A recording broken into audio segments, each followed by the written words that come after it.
Guillain బారే syndrome అంటే GBs. ఈ వ్యాధి ఇప్పుడు కలకలం రేపుతుంది. హైదరాబాద్ లో తొలి కేసు నమోదైంది. కరోనా కష్టాలు ఇంకా కళ్ల ముందు కదలాడుతూనే ఉన్నాయి. ఇంతలోనే ఇప్పుడు మరో వైరస్ కలకలం రేపుతుంది. గులియన్ బారే సిండ్రోమ్ జీబీఎస్ కేసులు పెరుగుతూ ఉండటం ఆందోళన కలిగిస్తుంది. దగ్గినా తుమ్మినా జ్వరం వచ్చినా సరే జీబీఎస్ అటాక్ అయిందా అని హడలిపోయేలా మారింది పరిస్థితి. ఇప్పటికే మహారాష్ట్ర, పశ్చిమ బెంగాల్లో గులియన్ బారే సిండ్రోమ్ పాజిటివ్ కేసులు రిజిస్టర్ అయ్యాయి. తాజాగా తెలంగాణలో జీబీఎస్ డేంజర్ బెల్ మోగిస్తుంది. అయితే గులియన్ బారే సిండ్రోమ్ లక్షణాలు ఎలా ఉంటాయి, నిపుణులు ఏం చెప్తున్నారు, ఈ వీడియోలో తెలుసుకుందాం. కలుషిత ఆహారం, బ్యాక్టీరియా లేదా ఇన్ఫెక్షన్ల ద్వారా గులియన్ బారే సిండ్రోమ్ సోకుతుంది. జ్వరం, వాంతులు, ఒళ్లంతా తిమ్మిరులు, డయేరియా, పొత్తి కడుపు నొప్పి, నీరసం, కండరాల బలహీనత లాంటి లక్షణాలు కనిపిస్తాయి. ఇలాంటి లక్షణాలు ఉంటే వెంటనే డాక్టర్ ను సంప్రదించాలి. ఈ వైరస్ ప్రధానంగా కలుషిత ఆహారం వల్ల సోకుతుంది. వైరల్ ఇన్ఫెక్షన్, బ్యాక్టీరియా కారణంగా బలహీన రోగనిరోధక శక్తి కలిగి ఉన్న వ్యక్తులు ఈ జీబీఎస్ బారిన పడే అవకాశాలు ఎక్కువగా ఉంటాయని వైద్య నిపుణులు చెబుతున్నారు. అయితే ప్రజలు జీబీఎస్ సిండ్రోమ్ గురించి భయాందోళన చెందవలసిన అవసరం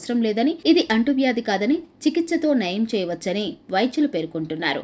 అత్యధిక శాతం మందులో ఇన్ఫెక్షన్ మొదలైన 1-2 వారాల తర్వాతే ఇది బయటపడుతుంది. అరుదుగా వాడే ఇన్ఫ్లుయెంజా, టెటనస్ టీకాల వంటివి కూడా గులియన్ బారే సిండ్రోమ్ కు దోహదం చేస్తాయి. కరోనాలా ఇది అంటువ్యాధి కాదు. డాక్టర్లు చెప్పినట్టుగా వైరస్ లక్షణాలు కనిపిస్తే వెంటనే హాస్పిటల్ కు వెళ్లాలి. వైద్యం తీసుకోవడంలో నిర్లక్ష్యం వహించినా ఆలస్యం జరిగితే అనర్థం తప్పదంటున్నారు నిపుణులు. వ్యాధి సోకిన తొలి దశలోనే ఆసుపత్రిలో చేరితే 4 వారాల్లో కోలుకునే ఛాన్స్ ఉంటుంది. బ్యాక్టీరియా, వైరల్ ఇన్ఫెక్షన్ కారణంగా బలహీన రోగ నిరోధక శక్తి కలిగి ఉన్న వ్యక్తులు ఈ జీబీఎస్ బారిన పడే అవకాశాలు ఉంటాయని వైద్యులు చెబుతున్నారు. జీబీఎస్ కేసులు పెరుగుతున్న దృష్ట్యా కొంతమంది డాక్టర్స్ కలుషితమైన ఆహారం, నీటి వల్ల కలిగే గ్యాస్ట్రోఎంటరైటిస్ గులియన్ బారే సిండ్రోమ్ కు కారణమని చెబుతున్నారు. ఇలాంటి పరిస్థితిలో అందరు ప్రజలు బయట తినడం మానుకోవాలని, ఆహారం, నీటి భద్రత గురించి జాగ్రత్తగా ఉండాలని వైద్యులు సూచిస్తున్నారు.